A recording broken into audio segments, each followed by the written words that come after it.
น้องดาจะสุดสู่บูชาหักน้องแก้วตาหักมาเถิด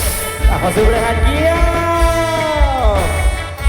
เกี่ยวส่งอาลาบเดิมในช่วงพรรษาแล้วนะ